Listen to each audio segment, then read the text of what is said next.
Guys होइन योभन्दा अगाडि हामीले रोटेसनल डाइनामिक्सको 2टा भिडियोहरू आउट गरिसकेका छौँ, जसमा 2टा भिडियोहरू हेरेर मात्रै यो भिडियोमा प्रवेश गरौँ होला, नत्र भने भुत्लो भाइ केही बुझिँदैन, समयको मात्रै नष्ट हुन्छ है त। सो आज चाहिँ हामीसँग पढ्ने चिज थोरै छ र आजै हामी होपफुली यो च्याप्टर सकाउँछौँ होला, होपफुली होइन सकाउँछौँ नै यो च्याप्टर। आज हामीले पढ्नुपर्ने कुरा थोरै छ, रेडियस अफ गाइरेसन छ, अनि यसो अलिकति एनर्जीहरूको कुरा छ होइन। सो हामी रेडियस अफ गाइरेसनतर्फ लागौँ। अब रेडियस अफ गाइरेसनको डेफिनेसनले चाहिँ के हुन्छ त भन्दाखेरि the distance from the axis at which the whole mass of a body is supposed to be concentrated. हामीले यो च्याप्टरमा सुन्दै आएको छौँ, हामीले यो च्याप्टरमा सुन्दै चाहिँ के आएको छौँ भन्दाखेरि यो च्याप्टरमा चाहिँ धेरै ठाउँमा रिजिड बडी भनेर युज भएको छ है त। सो रिजिड बडी भन्ने एउटा वर्ड धेरै पटक युज भएको छ, यो टर्म धेरै पटक आएको छ होइन। सो अगाडिको भिडियो हेरेको छैन भने चाहिँ रिजिड बडी भनेको के हो बुझिँदैन होइन। सो रेडियस अफ गाइरेसन भनेको चाहिँ के हो त भन्दाखेरि हरेक बडी चाहिँ आफ्नो सेन्टरतिर उतै हुन्छ, के हुन्छ अरे त आफ्नो सेन्टरतिर कन्सन्ट्रेटेड हुन्छ नि त होइन। जस्तै यो मेरो पेन्सिल छ, डट पेन छ, यो डट पेनलाई मैले कतैमा यसरी राखेँ भने एक न एक ठाउँमा गएर ब्यालेन्स हुन्छ होइन। जस्तै योसँग मेरो क्यालकुलेटर छ, अलिकति सजिलो हुन्छ क्यालकुलेटरको लागि होइन। क्यालकुलेटरको काहीँ न काहीँ गएर ब्यालेन्स हुन्छ क्या होइन, काहीँ न काहीँ गएर चाहिँ ठ्याक्कै इक्विलिब्रियममा बस्छ नि होइन। हो यसको लागि चाहिँ जुन त्यो इक्विलिब्रियम भएको पोइन्ट चाहिँ के भयो त रेडियस अफ गाइरेसन भयो। अब यसलाई चाहनु हो भने चाहिँ अब बुझ्नुभयो होला, अब अस्ति यसलाई हामी चाहनु भने एउटा कम्पासको टुप्पोमा पनि यसलाई हामीले राख्न सक्छौँ, ठ्याक्कै ब्यालेन्स गराएर यसलाई हामी कम्पासको टुप्पोकोमा पनि राख्न सक्छौँ। हो त्यो टुप्पो चाहिँ के हो त भन्दाखेरि रेडियस अफ गाइरेसन भयो। कुनै पनि रिजिड बडीकै रेडियस अफ गाइरेसन चाहिँ के भयो त भन्दाखेरि जस्तै अहिले मैले यहाँनिर एउटा औँलामा यसलाई ब्यालेन्स गरिरहेको छु होइन। हो यो औँलाको मेरो जुन यो पोइन्ट छ यो चाहिँ के भयो त भन्दाखेरि यसको रेडियस अफ गाइरेसन भयो, बुझ्नुभयो होला होइन। कुनै पनि रिजिड बडीको मास कतातिर कन्सन्ट्रेटेड छ, मास कतातिर कन्सन्ट्रेट भएको छ, त्यो कन्सन्ट्रेटेड भएको ठाउँलाई चाहिँ के भन्छौँ त हामी रेडियस अफ गाइरेसन भन्छौँ है त। अब तपाईँहरू भन्नुहुन्छ होला रिजिड बडीमा त धेरै मासहरू हुन्छन्, यहाँनिर मानव मास M1 होला, यहाँनिर M2 होला, यहाँनिर M3 होला, यहाँनिर Mn होला। अब यिनीहरू पनि डिफ्रेन्ट डिस्टेन्सहरूमा रहन्छन् होइन। सो यिनीहरू सबैको रेडियस भनेको सेन्टर चाहिँ कसरी निकाल्ने त भन्दाखेरि तपाईँले एभरेज भन्ने सुन्नुभएको छ होला होइन, सबैलाई जोड्ने डिभाइड हान्दिने। यहाँ पनि त्यही हो, तर यहाँ अलिकति फरक शैलीमा हुन्छ है त। सो मोमेन्ट अफ इनर्सियाको हामी डेफिनेसनबाट मोमेन्ट अफ इनर्सियाले के हुन्छ त भन्दाखेरि आई भनेको चाहिँ समिसन एमआर स्क्वायर हो भन्छ। अगाडिको भिडियोमा हामीले प्रुभ गरेको छ आई इज कस्तो समिसन एमआर स्क्वायर, आई भनेको मोमेन्ट अफ इनर्सिया होइन। अब समिसन एमआर स्क्वायर छ, समिसन एमआर स्क्वायर भनेको चाहिँ के हो त भन्दाखेरि यहाँनिर एउटा लेट चाहिँ के गरौँ भन्दाखेरि यो भयोभरको सबै मासहरूलाई चाहिँ हामीले एम लियौँ अरे, यो भयोभरको सबै मासलाई चाहिँ हामीले एम, यिनीहरू सबैको मासको एभरेज चाहिँ एम अरे, M1 M2 M3 M4 नभनिकन am अरे। अब यो आर स्क्वायर, अब डिफ्रेन्ट मास त डिफ्रेन्ट डिस्टेन्समा त हुन्छ नि त होइन। सो यसलाई चाहिँ के गरौँ त भन्दाखेरि हामी यहाँबाट R1 square plus R2 square plus R3 square हुँदै हुँदै हुँदै कहाँसम्म लगाउँ त हामी RN स्क्वायरसम्म लगाउँ, कहाँसम्म लगाउँ त हामी RN स्क्वायरसम्म लगाउँ। यो चाहिँ के हो त भन्दाखेरि radius of first body, radius of second body, radius of third body, radius of nth body mass. Clear छ यहाँसम्म, यहाँसम्म क्लियर छ है त। अब यहाँनिर चाहिँ मल्टिप्लाई एनले गरिदिउँ, एम इन्टु एन गरौँ, अनि यसलाई पनि डिभाइडेड बाई एन गरौँ, R1 square plus R2 square plus R3 square हुँदै हुँदै हुँदै हुँदै RN स्क्वायरसम्मलाई चाहिँ हामीले एनले डिभाइड यसरी पाउँछौँ। मैले यहाँ पनि एन तपाईँ, यहाँ पनि एन तपाईँ। अब एन भनेको के भनेर कुरा होला, एन भनेको चाहिँ number of particles, number of पार्टिकल्सहरू यो एन छ नि, हो यो एन चाहिँ नम्बर अफ पार्टिकल्सहरू कतिवटा छ त। सो अब आई भनेको यहाँबाट के हामीले लेख्न सक्छौँ त भन्दाखेरि यो M into M, small M भनेको small M into number of particles, small M into number of पार्टिकललाई चाहिँ हामी बिग मास एम लेख्न सक्छौँ। होल बडीको आयो नि त यति गरेपछि होइन, होल बडीको आयो यति गरेपछि। अब यिनीहरूलाई चाहिँ हामी के गर्न सक्छौँ भन्दाखेरि त यिनीहरू त कन्सट्यान्ट हुन्छ नि त, यसो विचार गर्नुहोस् त तपाईँहरू, रेडियस त यसको कन्सट्यान्ट हुन्छ नि त, रेडियस पनि कन्सट्यान्ट हुन्छ, यिनीहरू कति डिस्टेन्समा छ त्यो पनि कन्सट्यान्ट हुन्छ, अनि यिनीहरूले बोकेको त्यो के पो अरे मास पनि कन्सट्यान्ट हुन्छ, अनि यिनीहरूको नम्बर पनि त कन्सट्यान्ट हुन्छ। भनेपछि यिनीहरू सबैले हामीले एउटा कन्सट्यान्ट के मान्न सक्छौँ है त, के स्क्वायर, किनभने रेडियसमा स्क्वायर छ। यहाँसम्म केही समस्या छैन होला होइन। अनि अब यो एमएन भनेको चाहिँ total mass of a body, total mass of a body यो भनेको कन्स्ट्यान्ट भयो होइन त। अब यहाँबाट हामी यो कन्स्ट्यान्टको भ्यालु मात्र निकालौँ न त, किनभने रेडियस अफ गाइरेसन भनेको चाहिँ यो के हो क्या, यसलाई केले डिनोट गरिन्छ रेडियस अफ गाइरेसनलाई। सो रेडियस अफ अब केलाई मात्रै एकतिर पार्दा के हुन्छ त भन्दाखेरि के equals to I by M हुन्छ, के equals to I by M हुन्छ, के square equals to R by M हुन्छ होइन त। यहाँबाट पनि हामीले के गर्न सक्छौँ त रेडियस अफ गाइरेसन निकाल्न गर्छौँ यदि हामीलाई मोमेन्ट अफ इनर्सिया र मास दिएको छ भने। अब यहाँनिर यस्तो हालिदियो भने हामी मोमेन्ट अफ इनर्सिया र मास दिएको बेलामा हामी के निकाल्न सक्ने हो यो रिलेसनबाट, तर मास चाहिँ एकमुष्ट दिएको हुनु पऱ्यो, मास चाहिँ के हुनु पऱ्यो एकमुष्ट दिएको हुनु पऱ्यो। अब छैन, अब हामीले यहाँ के को ठाउँमा के लेख्यौँ भन्दाखेरि के स्क्वायर चाहिँ यसको ठाउँमा लेख्यौँ नि त। हो यहाँबाट के मात्र निकाल्दा के हुन्छ त भन्दाखेरि के स्क्वायर इजिकल्स टु के छ त R1 square plus R2 square plus R3 square हुँदै हुँदै हुँदै कहाँसम्म RN स्क्वायरसम्म गइरहेछ र यो एन छ होइन। भनेपछि यहाँ के भनेको कति हुन्छ त भन्दाखेरि यसकै होल स्क्वायर हुन्छ, यसकै के हुन्छ त रुट स्क्वायर हुन्छ।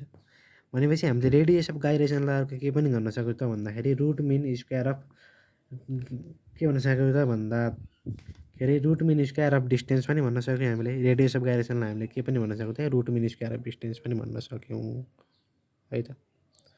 रुट मिन स्क्वायर अफ हामीले डिस्टेन्स पनि भन्न सक्यौँ रेडियस अफ गाइरेसनलाई। क्लियर छ यहाँसम्म। रेडियस अफ गाइरेसन भनेको के रहेछ भन्दाखेरि कुनै पनि मास एक ठाउँमा कन्सन्ट्रेटेड हुन्छ, त्यो कन्सन्ट्रेटेड भएको पोइन्टलाई नै हामी के भन्छौँ त रेडियस अफ गाइरेसन भन्छौँ। क्लियर छ, क्लियर छ होइन त। अब हिजो भर्खर हामीले एउटा केस गरेको थियौँ होला, एउटा थिन रड लिएको थियौँ हामीले, अनि त्यो थिन रडलाई दुईतिर यस्तरी एउटालाई यस्तरी र एउटालाई यस्तरी झुन्डाएको थियौँ, हामीलाई याद छ नि होइन। एउटालाई यस्तरी झुन्डाएको थियौँ, एउटालाई यस्तरी झुन्डाएको थियौँ होइन। सबैभन्दा पहिला हामी यसलाई झुन्ड्याएको लियौँ है त।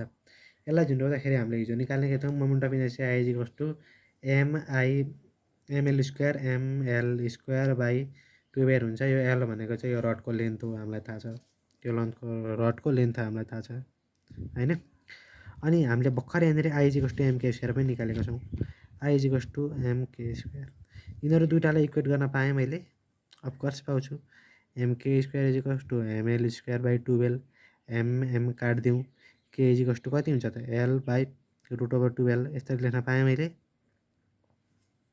यतै लेख्न पाएँ मैले, अफकोर्स पाउँछु किन पाउँदैन होइन। अनि अब यो यतापट्टि एकतिर मात्रै झुन्ड्याएको रडको पनि केस हेरेको थियौँ हामीले। एकतिर मात्रै झुन्ड्याएको रडको के हुन्छ त भन्दाखेरि आई भनेको के छ त भन्दाखेरि हिजो एमएल स्क्वायर बाई 3 थियो। अब यहाँ भर्खर हामीले आई भनेको एमके यति निकालेको छौँ। सो आई इजिकल्स टु यहाँनिर एमके स्क्वायर छ, यिनीहरू दुइटालाई इक्वेट गरिदिउँ, M K square equals to ML square by 3 mass mass काट्यो, के भनेको कति हुन्छ त भन्दाखेरि equals to L by root over 3। Radius of gyration of a thin rod hanging in only one side, hanging between, clear छ, खासै गाह्रो छैन होइन। अब हामी जाउँ यो च्याप्टरको सबैभन्दा इम्पोर्टेन्ट डेरिभेसनतर्फ, टर्क। टर्क त हामी बाल्यकालदेखि सुन्दै आएको हो होइन, मैले चाहिँ 11मा आएदेखि सुनेँ, अब तपाईँले कतिमा आएर सुन्नुभयो। सो टर्क भनेको के हो त भन्दाखेरि टर्निङ इफेक्ट हो। के हो त turning effect of a force on a body, turning effect of a force. यहाँनिर मैले एउटा एक्स एक्सिस र वाइ एक्सिस बनाएँ, यो भनेको वाइ एक्सिस भयो, यो भनेको एक्स एक्सिस भयो है त। टर्निङ इफेक्ट हो है त। अस्ति यहाँनिर मैले एउटा यस्तो खालको एउटा रिजिड बडी बनाएँ है त ल। यो रिजिड बडीको सेन्टर चाहिँ मानौँ यहाँनिर ओ छ अरे, अनि यो चाहिँ कता यसलाई चाहिँ फोर्स कहाँबाट लाग्दैछ भन्दाखेरि यसलाई चाहिँ यतापट्टि फोर्स लाग्दैछ अरे, यसलाई यतापट्टि फोर्स लाग्दैछ, यसलाई यतापट्टि फोर्स लाग्दैछ भनेपछि यो यतापट्टि घुम्दैछ। तपाईँले यतापट्टिबाट ठेल्नु हो भने यो कता घुम्छ, यता घुम्छ कि घुम्दैन। यो पेन्सिल छ मानौँ, यो पेन्सिललाई मैले यतापट्टि फोर्स लगाएँ, यो डट पेनलाई मैले यतापट्टि फोर्स लगाएँ भने यतापट्टि घुम्छ कि घुम्दैन त, यस्तरी घुम्छ नि, यस्तरी घुम्छ कि। सेम पनि यो रिजिड बडी छ, रिजिड बडीमा मैले यहाँ एउटा सेन्टर छ, यो सेन्टरमा रिजिड बडी छ, यो सेन्टरमा मैले यस्तरी समातेर मैले यसलाई यस्तरी फोर्स लगाएँ भने यो कता जान्छ, यता जान्छ। भनेपछि यो कता घुम्दैछ त यतापट्टि घुम्दैछ, रिजिड बडी यतापट्टि घुम्दैछ। यतापट्टि घुमेपछि टर्निङ इफेक्ट टर्क पनि कता लाग्यो त, टर्क पनि कता लाग्यो त यतैपट्टि लाग्यो, टर्क पनि कता लाग्यो त यतैपट्टि लाग्यो।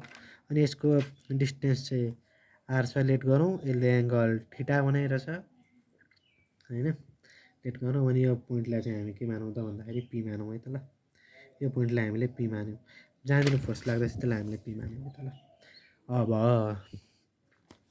अब हामीलाई थाहा छ torque is equals to F into R हो।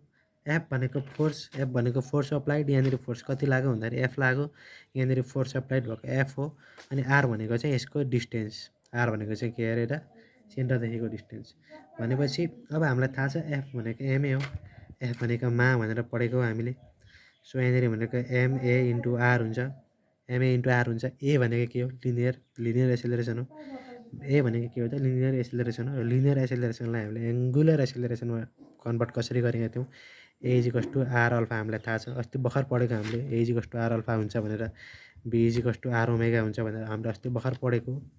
भनेपछि यहाँनिर एमआर अल्फा इन्टु फेरि यहाँनिर आर राख्न पाएँ मैले, भनेपछि कति हुन्छ त एमआर स्क्वायर इन्टु अल्फा हुन्छ, एमआर स्क्वायर इन्टु के हुन्छ त अल्फा हुन्छ होइन।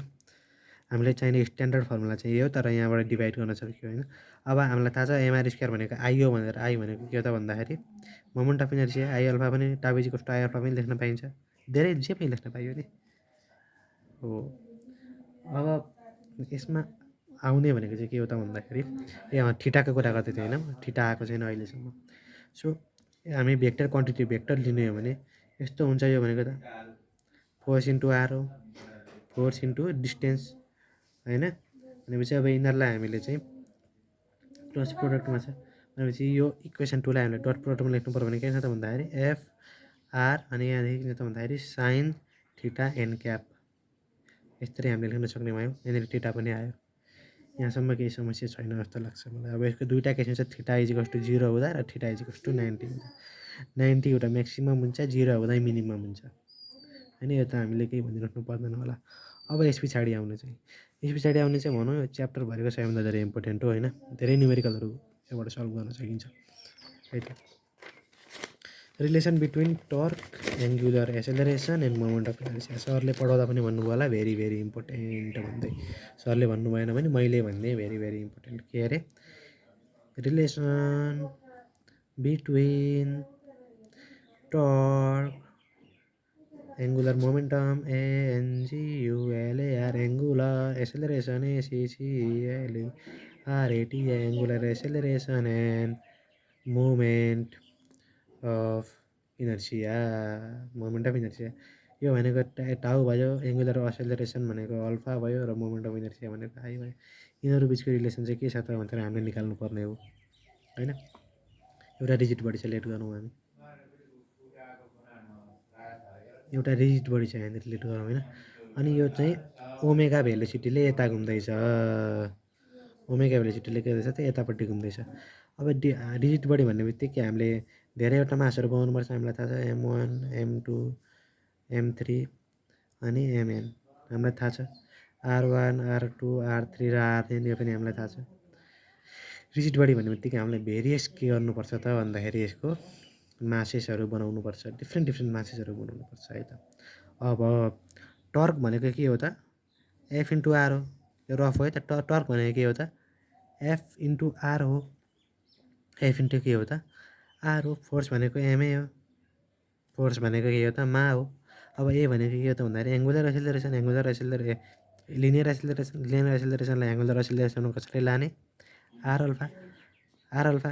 अब यसको डिफ्रेन्ट पार्टिकल्सहरूको यो डिफ्रेन्ट पार्टिकलहरूको एसेलरेसन पनि त डिफ्रेन्ट होला नि त होइन। मासमा एउटा एभरेजले घुम्ने हो त, एभ्री पार्टिकलको त डिफ्रेन्टले घुम्छ। तपाईँहरूलाई थाहा छ कुनै पनि दुईवटा चिज एउटै हुन सक्दैन भनेर, भनेपछि सेम गोज फर आइरहन्छ है त। सबभन्दा पहिला हामीले एसेलरेसन निकाल्नु पर्यो। अब टोटल एसेलरेसन निकाल्नुभन्दा पनि हामीले एउटा एसेलरेसन, जस्तै मास 1को एसेलरेसन कति हुन्छ त भन्दाखेरि R1 अल्फा हुन्छ हो कि होइन। अब फेरि A2को कति हुन्छ त भन्दाखेरि R2 अल्फा हुन्छ, हुँदै ANको कति हुन्छ त भन्दाखेरि RN अल्फा हुन्छ। एङ्गुलर एसेलरेसन सबैको इक्वल हुन्छ, तर डिस्टेन्सले चाहिँ लिनियर एसेलरेसनलाई फरक पार्छ। के गर्छ अरे फरक पार्छ। अब हामीले यो निकाल्ने भनेपछि अब यसको भ्यालु हामी यहाँ राख्न पायौँ, tau is equals to F into R. F भनेको हामीलाई थाहा छ एमए इन हो भनेर, अब एमए एको ठाउँमा हामी यो डिफ्रेन्टहरू राख्न सक्छौँ किन मजाले सक्दैनौँ होइन। सो म एउटाको राखेर हेर्छु जस्तै ल एमआर अल्फा इन्टु आर भनेपछि एमआर स्क्वायर इन्टु अल्फा हुन्छ टाउ भनेको हुन्छ कि हुँदैन हुन्छ होइन। अब यसको हामी चाहिँ मैले चाहिँ अब एभ्री पार्टिकलको निकालेर पनि गर्दा हुन्छ होइन। एभ्री पार्टिकलको चाहिँ कसरी गर्ने भन्दाखेरि एभ्री पार्टिकलको टाउ पनि डिफ्रेन्ट हुन्छ भनेपछि टाउ 1 प्लस टाउ 2 प्लस टाउ 3 हुँदै टाउ एनसम्म गएपछि म टोटल आउने हो त होइन। एभ्री पार्टिकलको फरक हुन्छ। एभ्री पार्टिकलमा फरक हुन्छ भनेपछि एभ्री पार्टिकलको टाउ पनि फरक हुने भनेपछि फोर्स पनि फरक लाउने भयो भनेपछि F1 R1 plus F2 R2 plus F3 R3 हुँदै कहाँसम्म पुग्यो त FN RNसम्म पुग्यो। यो चाहिँ मैले जस्ट के भन्छ त्यसलाई देखाउनको लागि मात्रै गरेको हो। यो चाहिँ यस्तरी गर्ने हो भनेर, तर इक्जाममा आयो भने चाहिँ तपाईँले यस्तरी गर्नुपर्छ। यहाँदेखि सुरु गर्नुपर्छ, यसलाई स्किप हानिदिने चाहिँ बुझाउनको लागि यहाँदेखि सुरु गर्ने। एफ भनेको M1 A1 R1 plus M2 A2 R2 plus M3 A3 R3 plus गीत गाए जस्तो हुँदैछ MN AN RN यहाँसम्म क्लियर छ।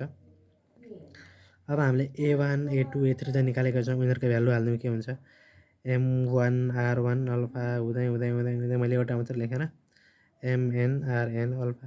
अब अल्फा सबैको बराबर हुन्छ भनेपछि अल्फालाई मैले बाहिर निकाल्न पाएँ M1 R1 हुँदै MN RNसम्म पुग्यो अरे ओम नमः स्वाहा भनेपछि अल्फा भयो। अब समिसन एमआर भयो कि भएन त, यो सबै जोडेपछि समिसन एमआर लेख्न पाएँ मैले।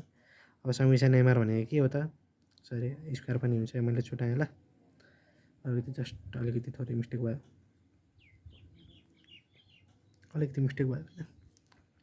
केही छैन।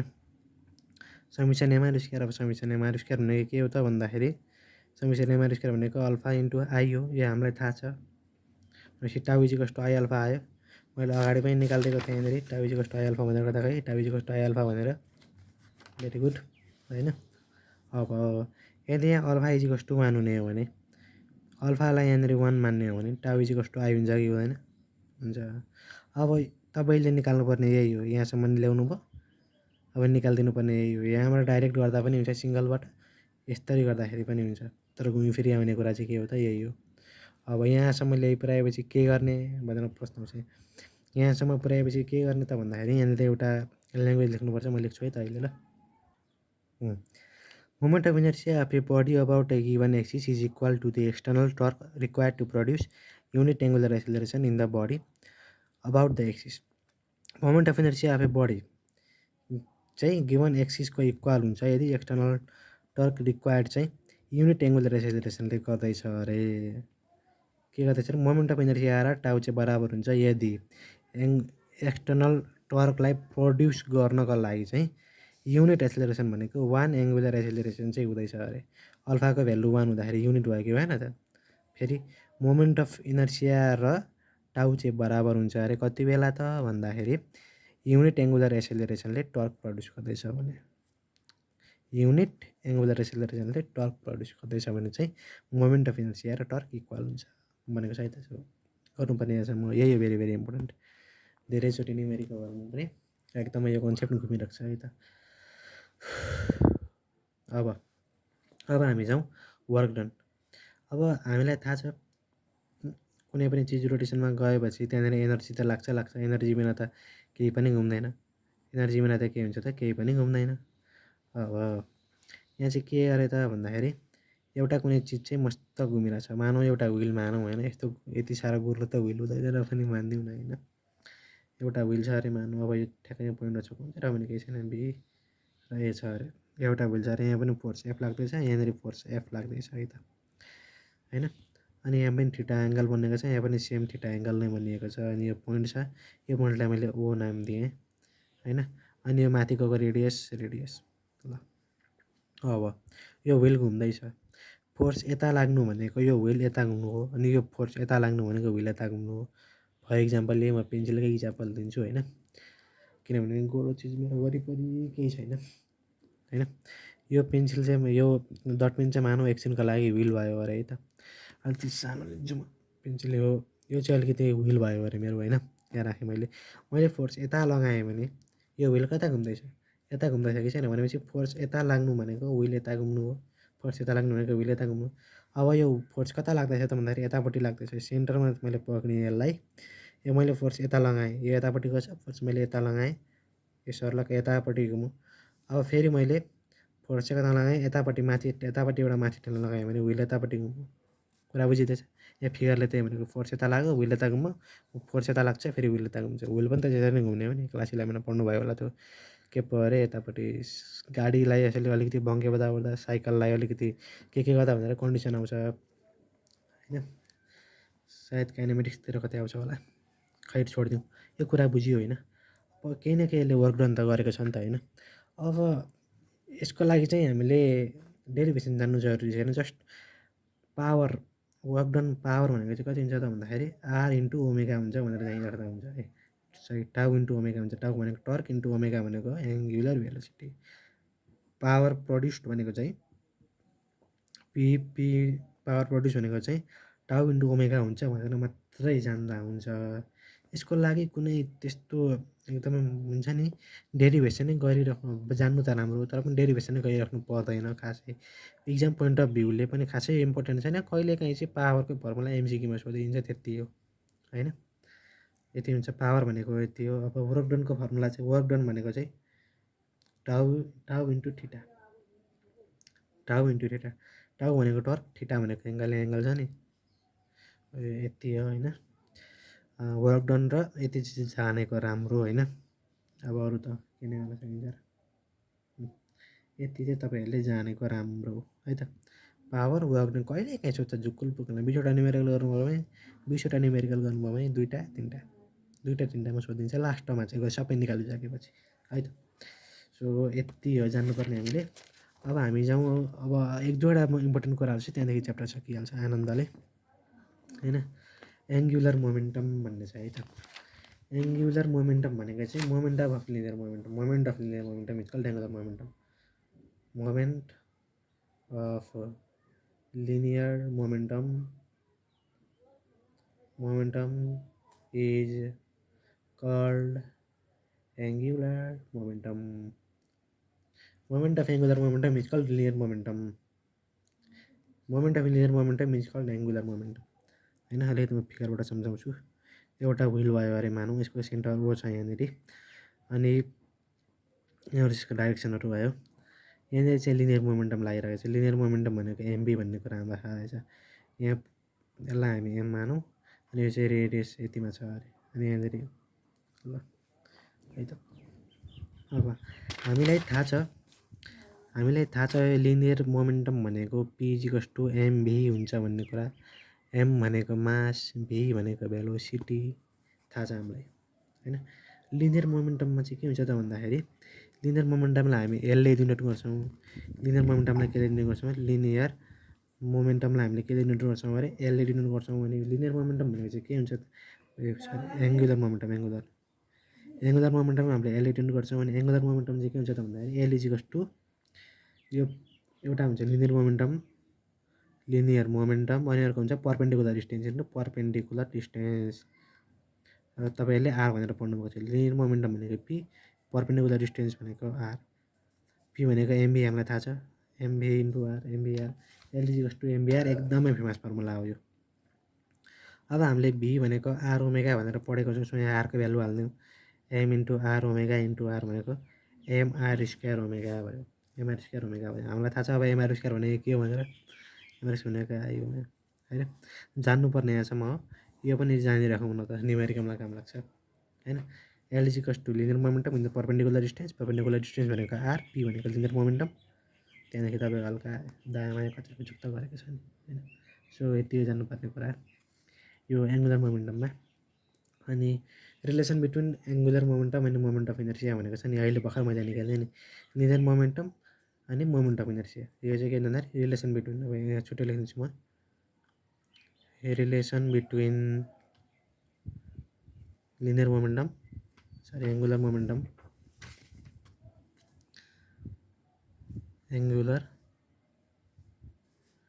Momentum and moment of inertia MI भनेर लेखेँ त मैले ल मोमेन्ट अफ इनर्सिया। अहिले भर्खर मैले गर्ने तरिका यही हो, L is equals to I omega गर्ने तरिका यही हो होइन। तर इक्जाममा चाहिँ कहिले सोधिन्छ, कसरी सोधिन्छ कहिलेकाहीँ भन्दाखेरि चाहिँ in respect of rigid body भनेर सोधिन्छ। अब in respect of rigid body भनेपछि चाहिँ यस्तो यस्तो दायाँ बायाँ पार्नु पऱ्यो, फेरि M1 M2 M3 M4 झ्याउ लाग्छ होइन, झ्याउ लाग्ने कुरा छ। इक्जाममा चाहिँ कहिलेकाहीँ ऊ त्यो सोधिदिन्छ यसरी नै, यस्तो in respect of rigid body भनेर सोधेन भने डाइरेक्ट चिप्काइदिँदा हुन्छ, कसैको बाबुले पनि केही गर्न सक्दैन होइन। सो यसरी नै हो, यसको लागि पनि सिम्पल केही पनि छैन। जस्तै अब L is equals to PR हुन्छ, हामीलाई थाहा छ पिआर भनेको एमभिआर हामीलाई थाहा छ। एमभिआर भनेको के भन्दाखेरि MR square omega.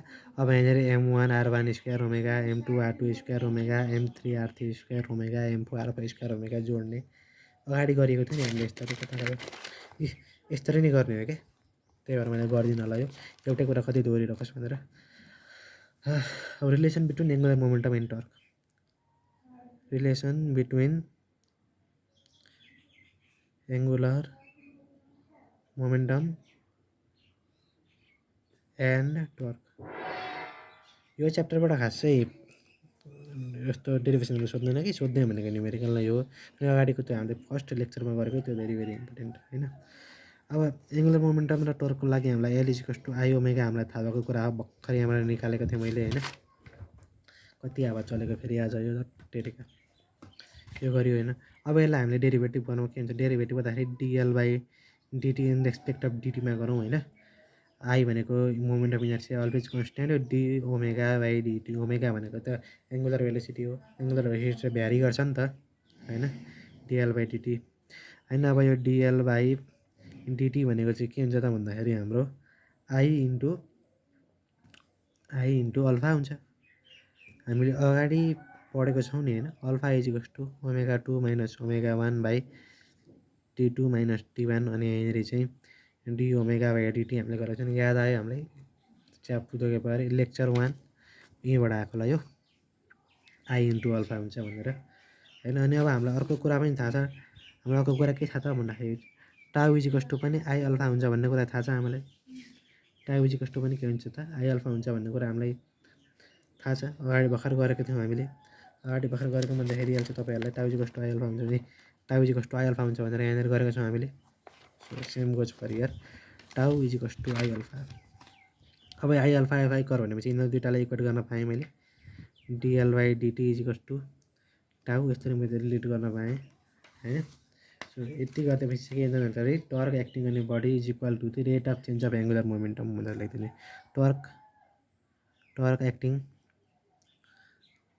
on a body is equal to rate of change of angular momentum, rate of change of angular momentum।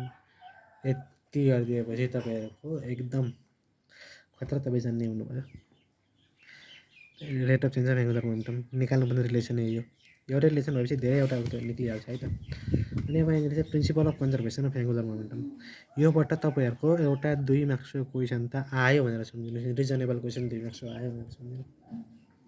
Principal of conservation of angular momentum भनेको चाहिँ के भन्दाखेरि यदि एक्सटर्नल टर्क चाहिँ कुनै पनि बडीमा एक्ट गरेको छैन भने चाहिँ टोटल एङ्गुलर मोमेन्टम चाहिँ कन्जर्भ हुन्छ अरे क्या। अब कसरी भनेको छ उसले भन्दाखेरि चाहिँ tau is equals to DL by D T, भर्खर हामीले यहाँनिर निकालेको ताजा कुरा उसले लियो। Principle of conservation of angular momentum, principle of conservation of angular momentum, principle of conservation of angular momentum हामी अहिले गर्दैछौँ होइन। भर्खर निकालेको relation tau is equals to DL by D T हामीले लिने यहाँनिर होइन त। अब यसको डेफिनेसनले के भन्छ भन्दाखेरि एक्सटर्नल टर्क चाहिँ प्रयोग भएको छैन भने, if no external torque acts on a body भनेपछि टर्क इज इक्वल्स टु 0, यो भनेको 0 हुन्छ भनेपछि 0 is equals to DL by dt भनेपछि डिएल इज इक्वल्स टु 0 भयो। 0 भनेको हामीलाई थाहा छ कन्सट्यान्ट हो भन्ने कुरा। अब यसलाई हामी के गर्ने त भन्दाखेरि इन्टिग्रेसन गर्ने, यसलाई हामी इन्टिग्रेसन गरिदिउँ कति हुन्छ, यसलाई हामी इन्टिग्रेसन गर्दाखेरि कति हुन्छ त भन्दाखेरि डिएल इन्टिग्रेसन गरेर एल हुन्छ अनि यो 0 भनेको 0 को इन्टिग्रेसन गर्दाखेरि कन्स्ट्यान्ट 0 भनेको कन्स्ट्यान्ट अब एल भनेको आई ओमेगा हामीले भर्खरै निकालेको छौँ एल भनेको आई ओमेगा भनेपछि मैले एलको ठाउँमा आई ओमेगा लेख्न पाएँ आई ओमेगा इज कस्तो भने के हो त सिमेस्टी कन्स्ट्यान्टै हुने भयो भनेपछि according to principle of conservation of angular momentum I1 omega 1 is equals to I2 omega 2 यो चाहिँ एकदमै फेमस फर्मुला तपाईँको न्युमेरिकलको लागि अति नै धेरै इम्पोर्टेन्ट 20वटा न्युमेरिकल गर्नु भने म लेखेर दिन्छु 15वटामा तपाईँले यही लाउनु पर्ने हुन्छ 15वटामा तपाईँले यही लाउनु पर्ने हुन्छ अब एक दुईवटा कुरा छ हैन सो खासै लामो कुरा छैन अब चाहिँ लगभग च्याप्टर सकिसक्यो अब एक दुईवटा फर्मुला सम्बन्धी कुराहरू छ यो फर्मुला सम्बन्धी कुराहरू गरिहालौँ हैन अब काइनेटिक एनर्जी अब रुलिङ बडी भनेको छ हैन अब यिनीहरूको चाहिँ फर्मुला मात्र जान्दा हुन्छ है अब जान्नै मन लाग्यो भने चाहिँ अब पढ्दा पनि भयो अनि फर्मुला जान्दा हुन्छ काइनेटिक एनर्जी भनेको चाहिँ के हुन्छ त भन्दाखेरि 1/2 m ओमेगा स्क्वायर के स्क्वायर प्लस आर स्क्वायर अब के भनेको तपाईँ के भन्नुहुन्छ होला के भनेको हामीले अघि भर्खर पढेको radius of gyration radius of GYRATION के भनेको के हो त भन्दाखेरि हाम्रो रेडियस अफ गाइरेसन हो अनि तपाईँ आर भनेको के भन्नुहुन्छ भने आर भनेको चाहिँ रेडियस हो आर भनेको चाहिँ रेडियस हो आर भनेको रेडियस हो के भनेको चाहिँ रेडियस अफ गाइरेसन है त सो काइनेटिक एनर्जीको लागि जम्मा जान्नुपर्ने कुरा यति हो हामीले हैन अनि अब तपाईँहरूकोमा बुकहरूमा यस्तो केस छ होला यहाँबाट यस्तै झरेको यहाँबाट यस्तरी झरेको यो केसहरू चाहिँ यहाँनिर खासै इम्पोर्टेन्ट छैन हैन र पनि यसको फर्मुलाहरू जान्नुहुन्छ भने चाहिँ बुकबाट हेर्नु होला म पनि लेख्छु यहाँनिर यस्तै velocity square is equals to 2gh/k² upon r square plus 1 हैन फेरि b स्क्वायरको अर्को फर्मुला पनि छ 2g sin θ/k²/r² प्लस 1 यसमा टाइम वेस्ट नगर्नु होला तपाईँहरू हैन भनेपछि यही वस्तु चाहिँ g sin θ/k²/r² प्लस 1 यसमा टाइम वेस्ट नगर्नु यो भनेको चाहिँ जस्ट जान्नका लागि मात्रै g sin θ/2 यति फर्मुला जानिराख्दा भयो अब यिनीहरूको चाहिँ युज चाहिँ कहीँ पनि छैन है मैले पढेसम्म युज चाहिँ कहीँ पनि भएन यो फर्मुलाहरूको सो रोटेसनल डाइनामिक्स हामीले 3टा लेक्चरमा सकेको छौँ हैन मन पर्यो भने लाइक हानौँ च्यानललाई सब्स्क्राइब हानौँ साथीहरूलाई पनि भनौँ हैन अनि अब यस पछाडि कुन च्याप्टर पढौँ भन्न चाहनुहुन्छ म चाहिँ यता मोडर्न फिजिक्सतिर जाउँ भन्दैछु सो यसो कमेन्ट गरिदिनु होला सो आजको लागि यति नै बाइ बाइ राधे राधे